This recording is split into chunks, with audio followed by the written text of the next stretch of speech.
Administrator Xen9 had evaluated 17 emerging civilizations during their 3-century career with the Galactic Consortium. None had ever made them question the fundamental laws of physics until now. They stood at the observation window of their ship, all 4 hands clasped behind their back, watching the seemingly impossible sight before them. The human vessel, barely larger than a planetary shuttle, had just completed a feat that should have required a power source the size of a small moon.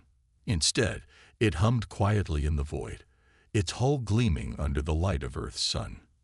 "Replay the sensor data," Xen9 commanded, their crystalline eyes refracting light in patterns that indicated deep concern. The holographic display materialized, showing the human ship's approach. One moment it was there, the next it simply wasn't.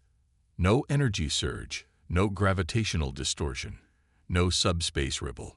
It had violated every known law of faster-than-light travel, and done so with all the drama of a ground vehicle changing lanes. "Analysis complete, Administrator," their ship's AI announced. "Human FTL methodology remains unclassifiable within known theoretical frameworks. Power consumption registers at less than 0.001% of minimum calculated requirements for faster-than-light travel." Xen9 felt their outer membrane ripple with unease. In 3 centuries of first contact assessments, they had never filed a report questioning the consortium's basic understanding of universal constants. Yet here they were, watching a species barely out of their planetary adolescence casually break what should have been unbreakable laws of physics. "Connect me with the human representative," they ordered, straightening their ceremonial robes.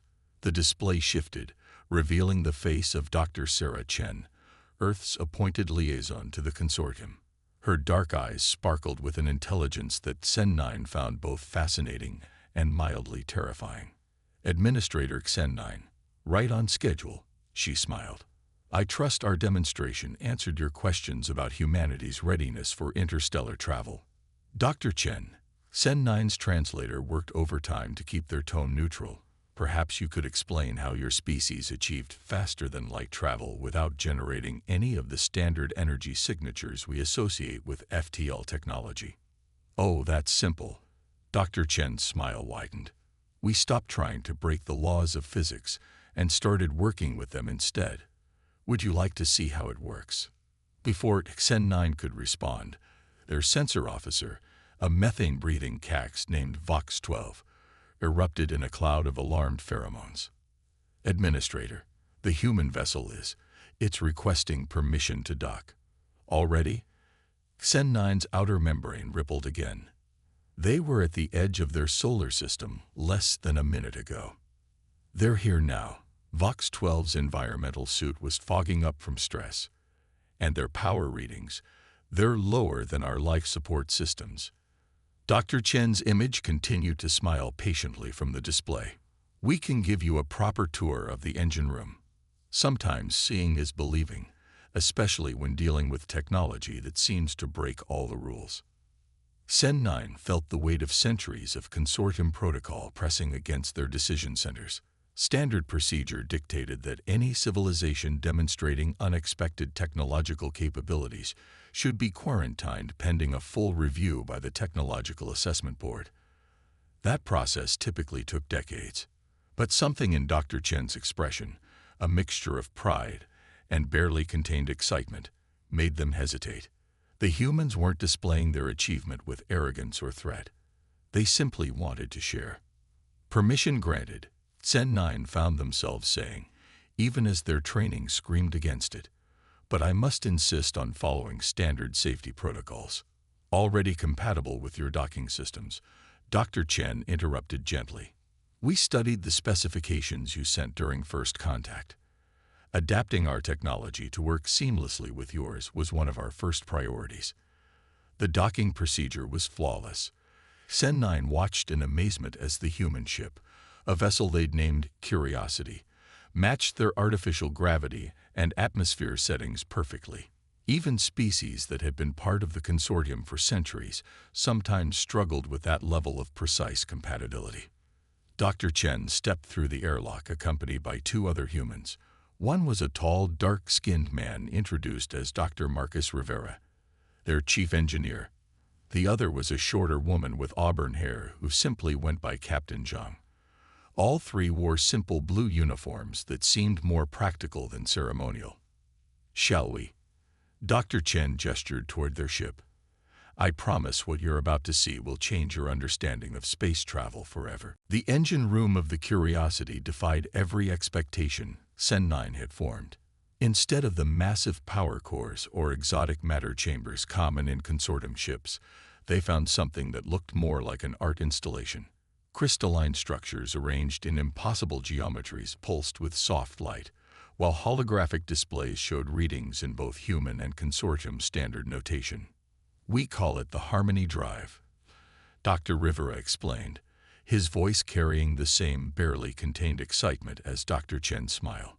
"Instead of trying to break through spacetime, we learned to sing to it." Sing. Vox 12's translator struggled with the concept. "Metaphorically speaking," Captain Zhang clarified, "we discovered that spacetime has natural resonances, patterns that exist at the quantum level.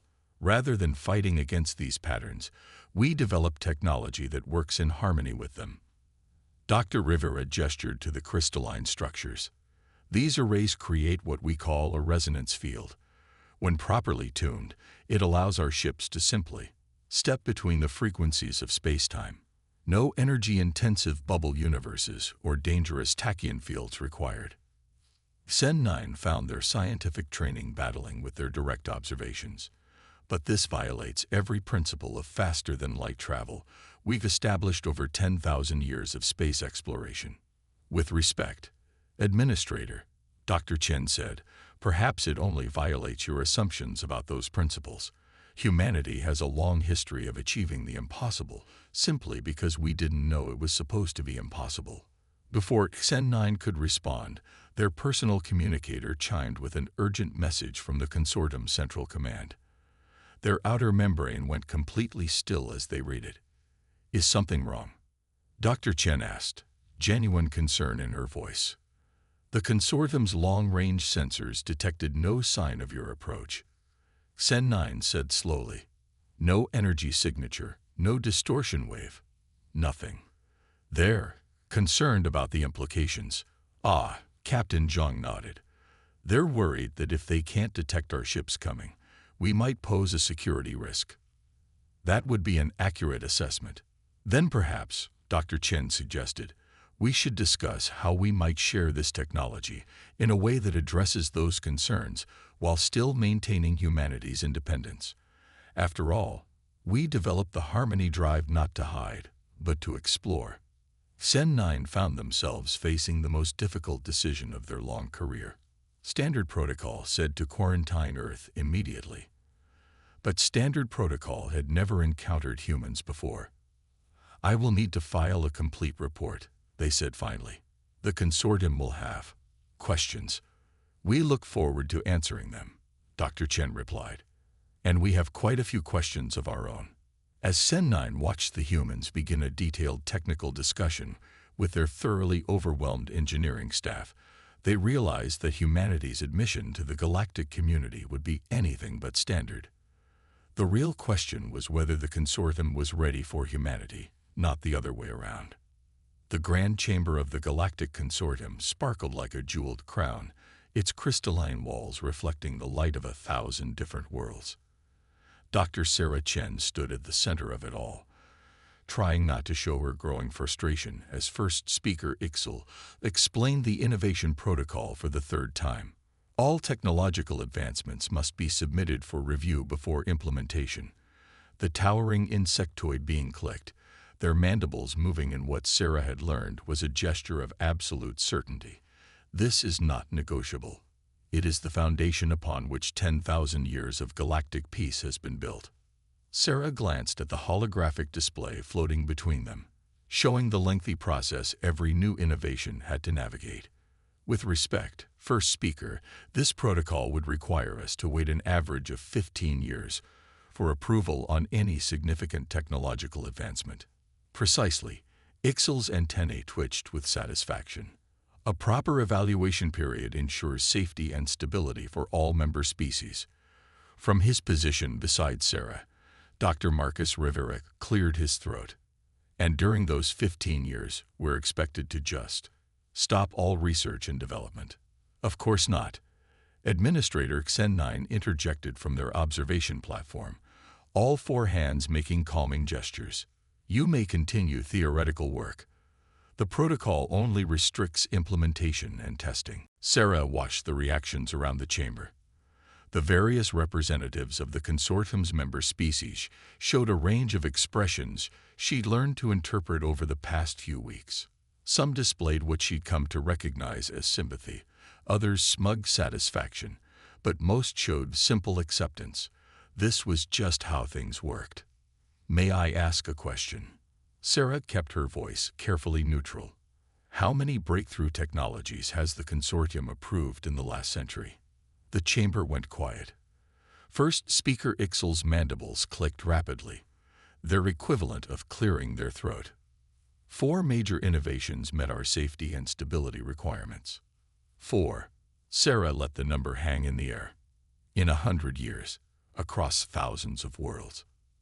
A testament to the protocol's effectiveness in maintaining order, Ixel declared proudly. Sarah touched her datapad, and a new hologram appeared alongside the first. This is a timeline of human technological advancement over the past 100 years. We went from primitive atmospheric flight to faster-than-light travel. We developed quantum computing, clean fusion, neural interfaces, and environmental restoration technology. We made mistakes along the way, yes, but we learned from them and improved. Precisely why the protocol exists. Ixel's voice carried a hint of condescension. To prevent such dangerous, uncontrolled advancement. Dangerous. Captain Zhang spoke up from her position near the chamber's entrance. Our dangerous advancements just saved 3 of your ships last week when they encountered that quantum storm. The same storm your approved sensors couldn't detect. A ripple of murmurs passed through the chamber. Sarah noticed several representatives exchanging meaningful glances. She pressed her advantage. The Harmony Drive isn't just a new method of FTL travel, she continued. It's proof that there are countless possibilities we haven't even imagined yet, but we'll never discover them if we're afraid to try new things. This is not about fear. First speaker Ixel's mandibles clattered with agitation. This is about responsibility, about control. Control, Dr. Rivera repeated softly. That's really what this is about, isn't it? Not safety, not stability. Control. Sarah stepped forward, her voice carrying to every corner of the chamber. During our initial contact, you asked us to share our technology freely. We did so, believing it would be the beginning of a mutual exchange of ideas. Now you tell us that future innovations must be locked away for decades of review. She gestured to the assembled representatives. How many of your species have innovations they've been afraid to even propose? How many solutions to real problems are sitting in laboratories, gathering dust while they wait for approval that might never come? The chamber erupted in overlapping translations as multiple species began speaking at once. Sarah caught fragments of conversations, whispered admissions of projects abandoned, breakthroughs never reported, solutions never implemented. Order. First speaker Ixel's voice cut through the chaos. This is exactly the kind of disruption the protocol prevents. Humanity must understand. There is no debate here. Either you accept our terms, or Earth will be classified as an unregulated zone, cut off from all consortium resources and support. Sarah felt a hand on her shoulder. Captain Zhang had moved to stand beside her, along with Dr. Rivera. Behind them, she knew, the crew of the Curiosity waited in their ship, ready for any outcome. Before you make that threat official, Sarah said calmly, you should know something. When we suspected the protocol might exist, we began reaching out to individual species. Quiet conversations, unofficial exchanges of ideas. Would you like to know how many of your member worlds have already expressed interest in working with us outside the protocol's restrictions? The chamber went deadly silent. First speaker Ixel's antennae went rigid. That would be a direct violation of your laws? Yes, but not ours. Sarah smiled. Humanity has a long history of finding ways around arbitrary restrictions. We're quite good at it, actually. The question isn't whether innovation will continue. It's whether the consortium will be part of it or left behind by it. Administrator Xen 9 stepped down from their platform, moving to the center of the chamber. Perhaps, they said carefully, we should consider the possibility that the protocol itself needs innovation. First Speaker Ixel's mandibles clicked rapidly in distress. The protocol has preserved peace for 10,000 years. It has preserved stagnation. A new voice rang out. A representative of the silicon-based Lithosians rose from their seat. My people have developed 37 major technological breakthroughs in the past decade alone. All sit unused, awaiting approval. Meanwhile, our colony worlds face environmental challenges we could solve today. Other representatives began standing, adding their voices to the growing chorus of dissent. Sarah watched as thousands of years of quiet acceptance began to crack under the weight of possibility. We're not asking you to abandon all oversight, she said into the growing debate.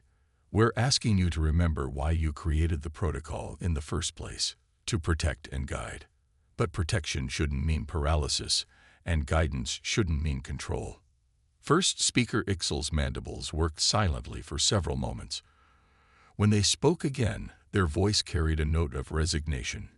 You realize, Dr. Chen, that by causing this disruption, you may have destabilized millennia of order.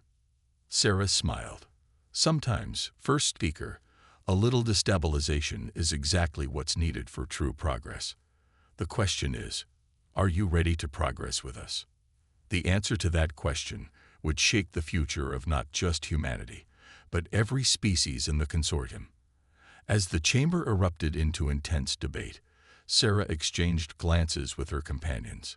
Phase 2 had begun, and there would be no going back to the old ways of doing things. Dr. Marcus Rivera stood in the shadows of the vast underground research facility on Lithios Prime, watching in amazement as crystalline beings twice his height delicately manipulated quantum circuitry. The secret laboratory, hidden beneath kilometers of silicon-rich crust, represented everything the consortium feared, and everything humanity hoped to inspire. Your resonance theory changed everything. Chief Researcher K-Vex's crystalline form shimmered with excitement, creating rainbow patterns across the lab's walls.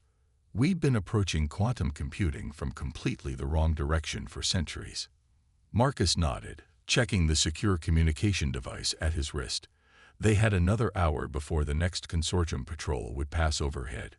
Sometimes the biggest breakthroughs come from questioning basic assumptions. In the 3 months since humanity's confrontation with the Consortium Council, an underground network of innovation had spread across the galaxy like wildfire. Species that had kept their advanced research hidden for centuries were reaching out, eager to collaborate with the humans who dared to challenge the protocol. Terminal connection established. Captain Zheng's voice came through his secure comm. She was aboard the Curiosity, maintaining their cover as a routine cultural exchange mission. You've got about 58 minutes before the next patrol. How's our silicon friend doing? Show him. K-Vex, Marcus grinned. The Lithosian researcher gestured, and a holographic display sprang to life. Within it, streams of data flowed through crystalline matrices and patterns that would have been impossible under the consortium's approved computing methods. By adapting your harmony drive principles to quantum computing, K-Vex explained, their form pulsing with pride, we've achieved processing speeds that the protocol insisted were theoretically impossible. The applications for environmental restoration alone. A warning light pulsed through the lab, cutting off K-Vex's explanation. Marcus's comm crackled with urgent static. Multiple consortium vessels just dropped out of FTL. Zheng's voice was tight with concern. This isn't a regular patrol. They're running search patterns. Marcus felt his heart rate spike. They're looking for something specific. K-Vex, initiate shutdown procedures. They must have detected. No, The Lithosian's crystalline form hardened with determination. We are done hiding. Done pretending our advances don't exist because some ancient protocol says they shouldn't. Before Marcus could respond, his comm lit up with another alert. This one came from Dr. Chen, who was supposedly at a diplomatic function on Earth. Marcus, are you seeing this? The consortium just launched simultaneous investigations on 12 different worlds. They're looking for unauthorized research facilities. How did they? They didn't find us. Sarah's voice carried a note of satisfaction. They found out about the results. The Ardorian medical crisis, the one their approved treatments couldn't solve. 3 different worlds just reported miraculous recoveries using unauthorized medical techniques. Marcus watched as K-Vex and his team continued their work, ignoring the warning lights. They're not even trying to hide anymore, Sarah. Neither is anyone else. He could hear the smile in her voice. Check your news feeds. The lab's main display switched to Galactic news channels. Marcus felt his jaw drop as report after report came in. On the water world of Hydros, the aquatic mirror had publicly unveiled environmental purification technology that drew heavily on human-inspired innovations. The energy-based luminari were demonstrating new power distribution systems that made the consortium's grid look primitive. Even the traditionally conservative Zax were announcing breakthroughs in agricultural science that could end food shortages across their sector. They can't suppress this. K-Vex's voice resonated with triumph. Not anymore. Too many species have tasted real progress, real innovation. Marcus's comm crackled again. This time, it was Administrator Xen9, whose own position within the consortium had become increasingly complex since humanity's arrival. Dr. Rivera, their voice carried a mix of resignation and amusement. I don't suppose you would believe this simultaneous outbreak of unauthorized innovation is purely coincidental. Would you believe me if I said it was? No more than I believed your cultural exchange mission was purely diplomatic. There was a pause. The first speaker is calling an emergency session.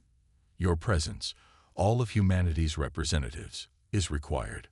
Marcus looked at K-Vex, who had been joined by other Lithosian researchers. None of them showed any sign of stopping their work. If anything, they seemed to be accelerating their efforts. We'll be there, he promised. But Administrator, things aren't going back to the way they were. No, Xen9 agreed. I rather think that was humanity's plan all along. As Marcus prepared to leave the facility, K-Vex approached him with a crystalline data storage device. Take this. It contains everything we've developed, everything we've dreamed of building, but never dared. Let the consortium see exactly what their protocol has been suppressing all these years. The trip back to the Curiosity was tense but uneventful.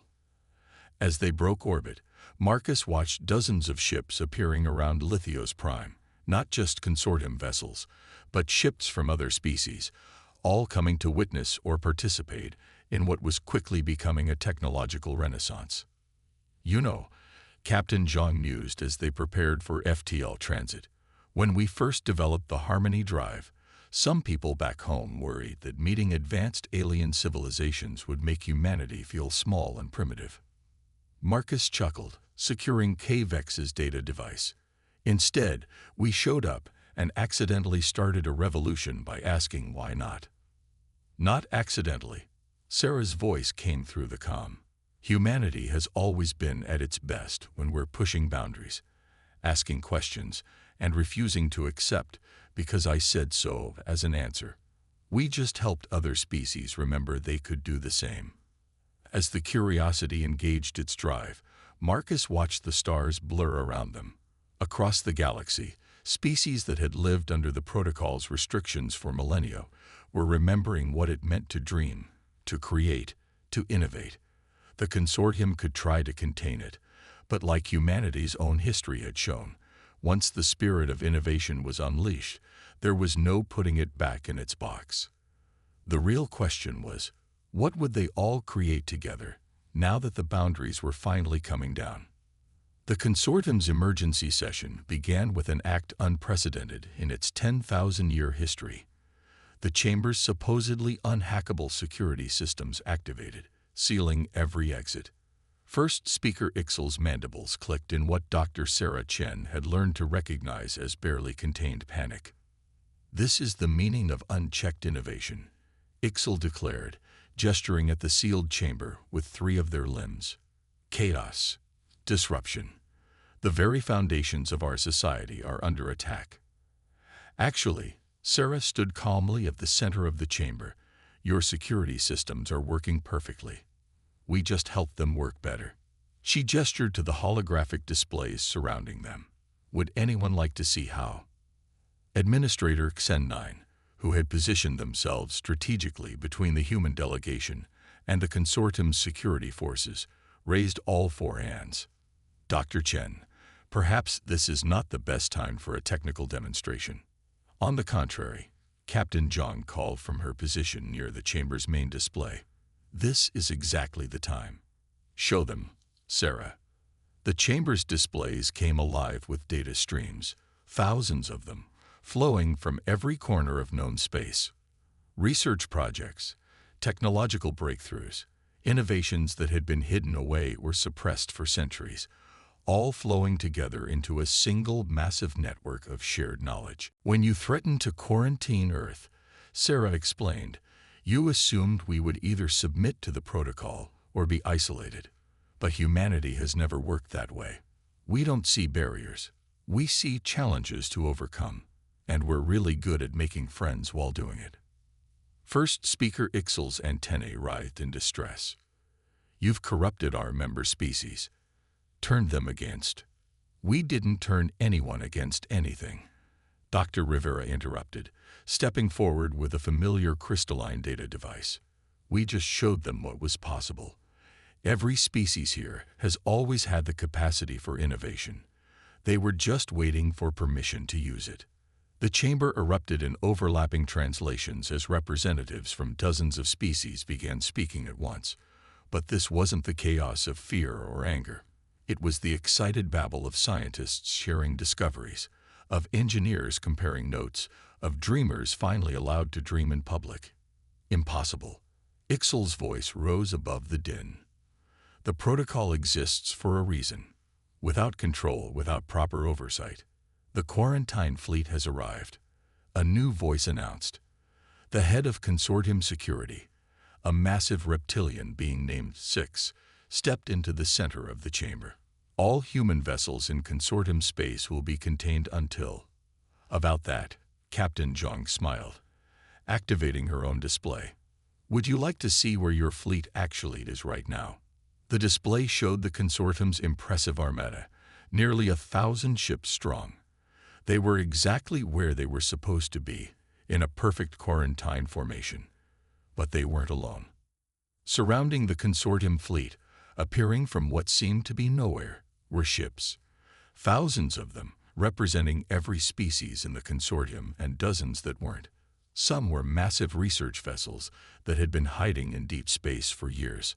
Others were small, swift craft built using hybrid technologies that the protocol would never have approved. As it turns out, Sarah said into the stunned silence, "When you tell brilliant people they're not allowed to innovate for a few thousand years, they tend to do it anyway.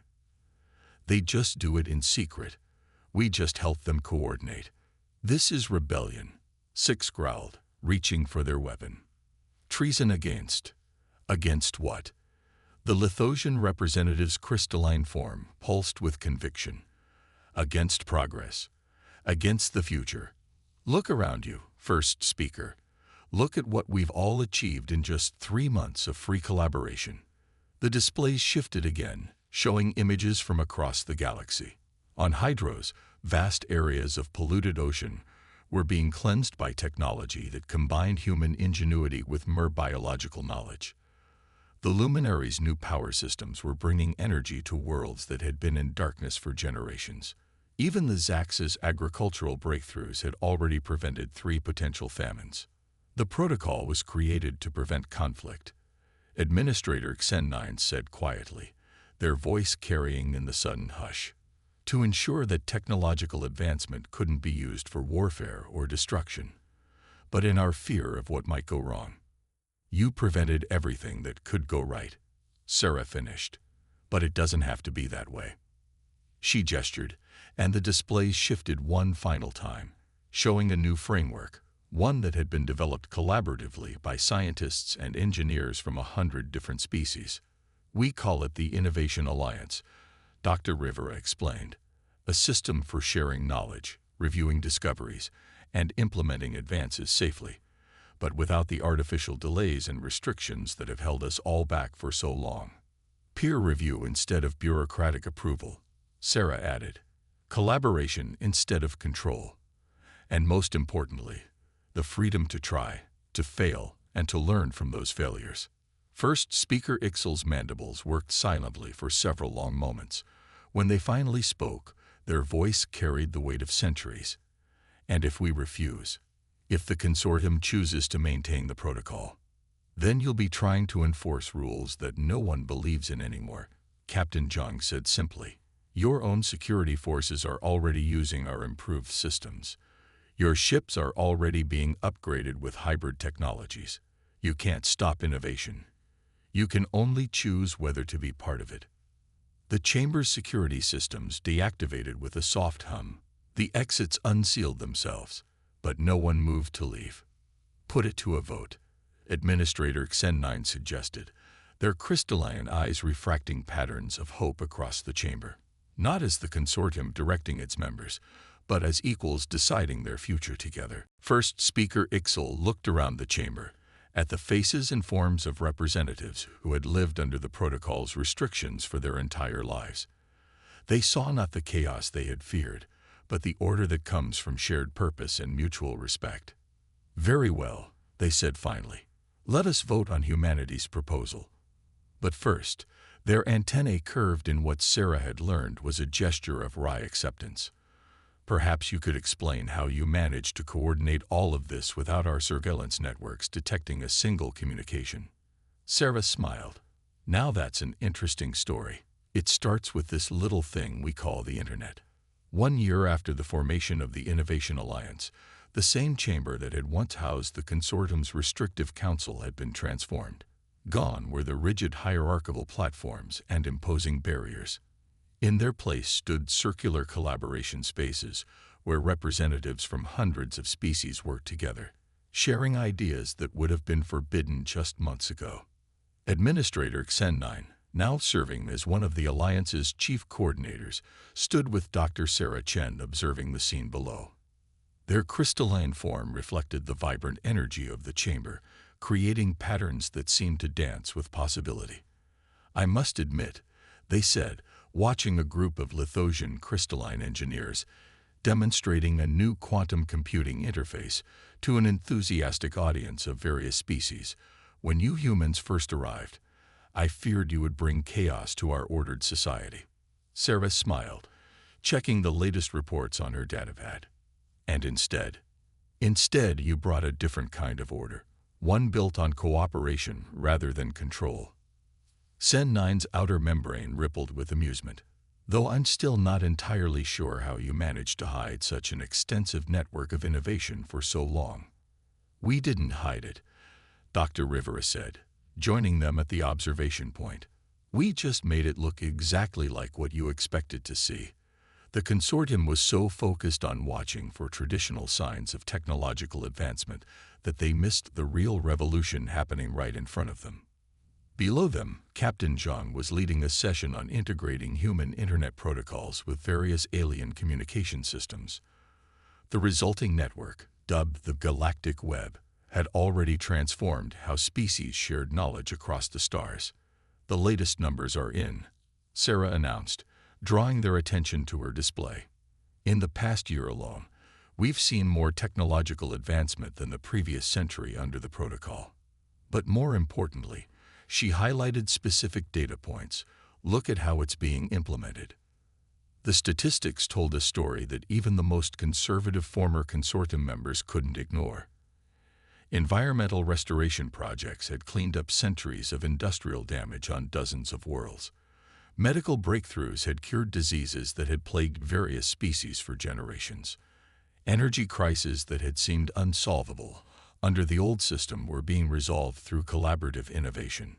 Most fascinating, a new voice joined their conversation. Former first speaker Ixel, who had surprised everyone by embracing the new system after the initial shock wore off, stepped into their observation space. Is not the technology itself, but how different species adapt and improve upon each other's innovations. They gestured to where a group of MER scientists were collaborating with energy-based luminary researchers, combining their understanding of bioluminescence and quantum physics to develop new forms of sustainable lighting. Humanity's greatest contribution, Ixel continued, their mandibles moving in what had become a gesture of appreciation, was not any single technological advancement, but rather the reminder that true progress comes from cooperation, not control. Sarah watched as Dr. Rivera joined a group of engineers testing a new variation of the Harmony drive, one that incorporated principles from a dozen different species' understanding of spacetime. The result was something that neither humanity nor any other species could have developed alone. We had an advantage, she admitted. Earth's history taught us that trying to suppress innovation never works. People will always find ways to create, to improve, to push boundaries. The trick isn't to control that impulse, but to guide it toward positive ends. Speaking of positive ends, Captain Zhang called up from below. You might want to see this. The chamber's main display activated, showing a live feed from deep space. The first joint expedition of the Innovation Alliance, a fleet of ships representing 20 different species, each contributing their unique technologies and perspectives, was preparing to launch. Their mission: to explore regions of space that the consortium had deemed too dangerous or difficult to reach. They said it couldn't be done. Sen9 mused, watching the ships move into formation. That different species couldn't effectively coordinate advanced technologies without strict oversight. That innovation had to be controlled to be safe. And now? Sarah asked, though she already knew the answer. Now we understand what humanity knew all along, that the greatest safety comes not from restriction, but from cooperation. The greatest innovations come not from working in isolation, but from sharing our knowledge and learning from each other's successes and failures. The expedition fleet engaged their drives, some using variations of human harmony technology, others employing hybrid systems that combined multiple species approaches to space travel. The effect was beautiful, each ship's unique signature contributing to a harmony of innovation that lit up the depths of space. You know what the best part is? Dr. Rivera said, rejoining them as they watched the fleet depart. This is just the beginning. Every discovery they make, every challenge they overcome, will be shared across the Alliance. Every species adding their own perspective, their own innovations, creating something greater than any of us could achieve alone. Ixel finished. Perhaps that is what the protocol should have been all along. Not a barrier to progress, but a framework for cooperation. Sarah smiled as she watched representatives from across the galaxy working together below, sharing ideas that would have been forbidden just a year ago. Humanity hadn't just changed how the galaxy approached technology. They'd changed how different species saw each other and themselves. So, Captain Zhang said with a grin, who's ready to talk about our next project? I've got some ideas about revolutionizing galactic transportation that might just break a few more laws of physics. The laughter that followed wasn't just about her joke. It was the sound of a galaxy remembering how to dream big again. And as Sarah looked out at the stars through the chamber's vast windows, she knew that the real revolution wasn't in the technology they'd developed or the systems they'd changed. It was in the simple truth that when people, human or alien, were free to innovate together, there was no limit to what they could achieve.